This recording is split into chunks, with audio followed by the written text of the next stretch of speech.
بسم اللہ الرحمن الرحیم۔ السلام علیکم ورحمۃ اللہ وبرکاتہ۔ ان الحمد للہ نحمده ونستعینه ونستغفره ونستهدیه والصلاة والسلام على سید المرسلین محمد وآلہ وصحبہ اجمعین، اما بعد۔ حاضرین و ناظرین، یہ درس قرآن نمبر 507 ہے اور آج سورہ مائدہ کی آیت نمبر 55 and 56 55 اور 56 تلاوت و تشریح کی جائے گی۔ اعوذ باللہ من الشیطان الرجیم، بسم اللہ الرحمن الرحیم۔ انما ولیکم اللہ ورسولہ والذین آمنوا الذین یقیمون الصلاة ویؤتون الزکاة وهم راکعون۔ ومن يتول الله ورسوله والذين آمنوا فإن حزب الله هم الغالبون۔ صدق اللہ العظیم۔ لفظی ترجمہ یوں ہے، انما ولیکم، تمہارے دوست تو صرف اللہ ورسولہ، اللہ اور اس کا رسول ہے، والذین، اور وہ لوگ جو آمنوا، ایمان لائے، الذین، وہ جو یقیمون الصلاۃ، نماز قائم کرتے ہیں، ویؤتون الزکاۃ، اور زکوٰۃ دیتے ہیں، وہم راکعون، اور وہ رکوع کرنے والے ہیں۔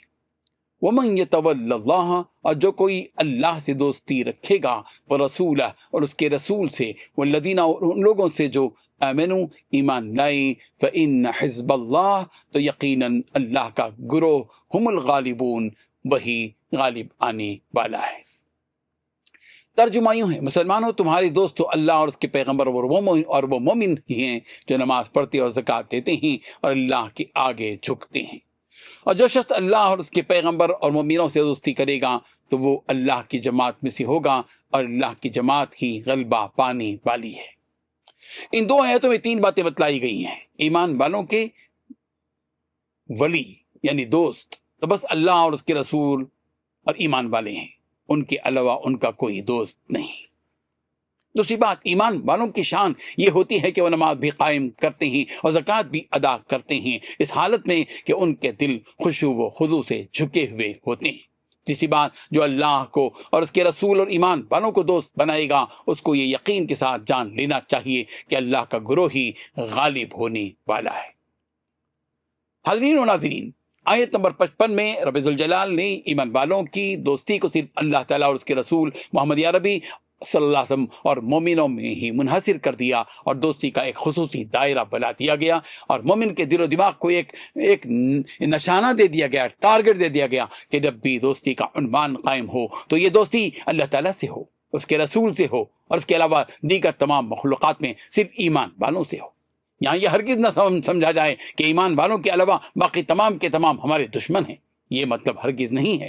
ایمان والوں کے علاوہ دیگر تمام اقوام کے لوگوں کے ساتھ حسن سلوک کیا جائے، ان کے ساتھ ایک داعی کی حیثیت سے انسانیت کی بنیاد پر ہمدردی بھی کی جائے، اور ان کے وہ تمام حقوق ادا کیے جائیں جن کی تعلیمات قرآن مجید نے اور رسول رحمت صلی اللہ علیہ وسلم نے عملاً مسلمانوں کو دی ہیں، کہ ان کے ساتھ احسان بھی کیا جائے، ان کے ساتھ انصاف بھی کیا جائے، ان کے ساتھ ایثار کا برتاؤ بھی کیا جائے، ان کے ساتھ نفع بخشی اور خیر خواہی کا معاملہ بھی کیا جائے۔ یہاں وہ قلبی دوستی مراد ہے جو مخصوص ہے اللہ اور اس کے رسول اور تمام ایمان والے بندوں کے ساتھ۔ یہاں ایمان والوں کے 3 اعمال کا ذکر کیا گیا۔ ایک ہے کہ وہ مومن ہیں جو نماز کو قائم کرتے ہیں۔ قرآن مجید میں جہاں نماز کا ذکر آیا ہے، عام طور پر یقیمون الصلاۃ یا اقاموا الصلاۃ یا اقیم الصلاۃ یا اقیم الصلاۃ، اس طرح کے جملے ہیں۔ اس کا واضح مطلب یہ ہے کہ مومن کی شان یہ نہیں کہ وہ کبھی دل چاہا تو نماز پڑھ لیا اور کبھی جی چاہا تو نماز چھوڑ دیا، بلکہ مومن کی شان یہ ہوتی ہے کہ وہ ہر وقت نماز کی پابندی کرتا ہے، یعنی نماز کو قائم رکھتا ہے، 5 وقتہ نمازیں برابر ادا کرتا ہے، پابندی کے ساتھ ادا کرتا ہے۔ اور مومن کا دوسرا عمل یہ کہ وہ زکوٰۃ ادا کرتا ہے، یعنی مومن ایک طرف جانی عبادت کرتا ہے اور نماز قائم کرتا ہے، تو دوسری طرف مالی عبادت کرتا ہے اور زکوٰۃ ادا کرتا ہے، اور ان دونوں حالتوں میں اس کا دل ریاکاری یا غرور کی نجاست سے بالکل خالی اور عاری رہتا ہے، اور عاجزی و انکساری کا پیکر بن کر یہ عبادت انجام دیتا ہے۔ بعض مفسرین نے وہم راکعون کا یہ مطلب یہ بیان کیا ہے کہ یہ مومن بندے ایسے ہوتے ہیں کہ رکوع کی حالت میں زکوٰۃ ادا کرتے ہیں۔ عالم تنزیل جلد نمبر 2 صفحہ نمبر 47 میں یہ بات لکھی گئی ہے کہ حضرت علی رضی اللہ عنہ مسجد میں نماز پڑھ رہے تھے، رکوع میں جا چکے تھے، وہاں سے ایک سائل گزرا، اس نے سوال کیا تو حضرت علی رضی اللہ عنہ نے رکوع ہی کی حالت میں اپنے ہاتھ سے انگوٹھی اتار دی اور سائل کو دے دیا۔ حضرت علی رضی اللہ عنہ نے خیر کے کام میں سبقت فرمائی اور نماز ختم کرنے کا انتظار بھی نہ کیا۔ اللہ تعالیٰ نے ان کے اس عمل کی اس آیت میں تعریف فرمائی۔